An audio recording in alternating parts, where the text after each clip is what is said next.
আসসালামু আলাইকুম। এখন কথা বলবো, এটা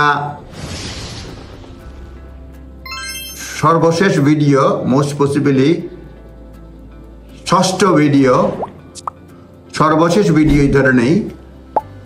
applicant living in UK under 10 years old.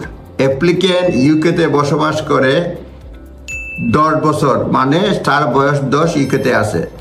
If you no longer live in the UK, you can still apply for registration of British citizen if you lived in the UK for the first 10 years of your life. যদি আপনার জন্মের প্রথম 10 বছর ব্রিটেনে বসবাস করেন, আপনি ব্রিটেনের বাইরে বসবাস করলেও you can still apply for registration as a British citizen. এটা হচ্ছে if you are born, এখানেও ক্যাটাগরি দুইটা রয়েছে।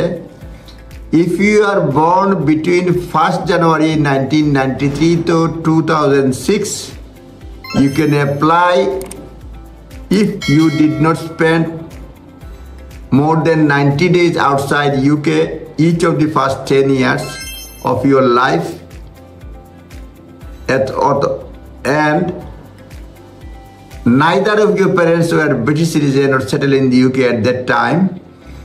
Parents যদি British citizen না হয় at that time, or your father was a British citizen or settled in the UK at that time but not married to your mother. এটা time লাইনটা হচ্ছে 83 সাল থেকে 2006 সাল।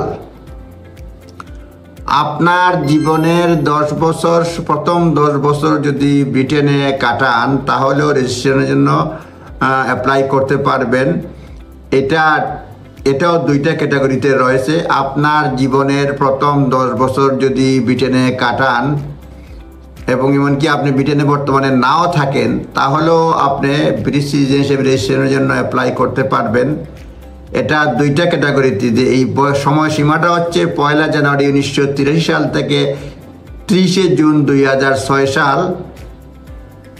এই সময়ের মধ্যে যদি আপনি জীবনের প্রথম 10 বছর ব্রিটেনে কাটান তাহলে এবং পরের কন্ডিশনগুলি ফুলফিল করেন, তাহলে রেজিস্ট্রেশনের জন্য অ্যাপ্লাই করতে পারবেন। You did not spend more than 90 days outside UK each of first 10 years, and neither of your parents were British citizen and settled in the UK at that time.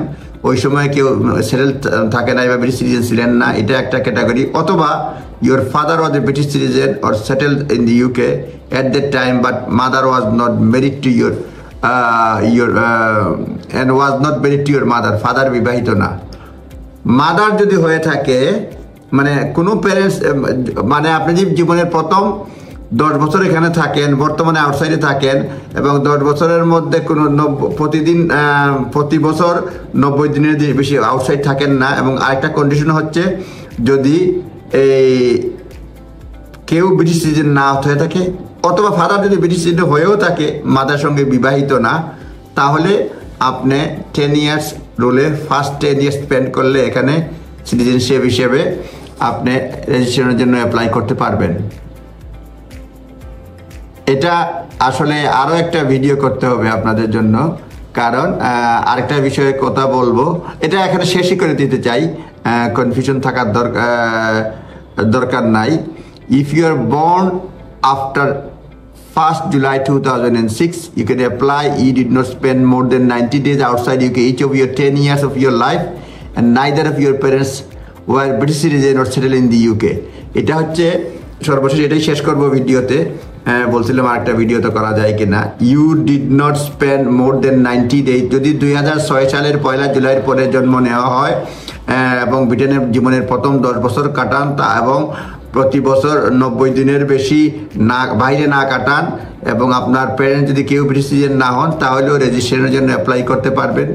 জীবনের প্রথম 10 বছর ব্রিটেনে কাটাতে হলে, অর্থাৎ কোনো বাচ্চা 10 বছর জন্মের পর ইলিগালি যদি কাটিয়ে দেয়, তাহলে সে অ্যাপ্লাই করতে পারবে এই মানে 10 ইয়ার্স হলে ব্রিটিশ সিটিজেনশিপ রেজিস্ট্রেশনের জন্য।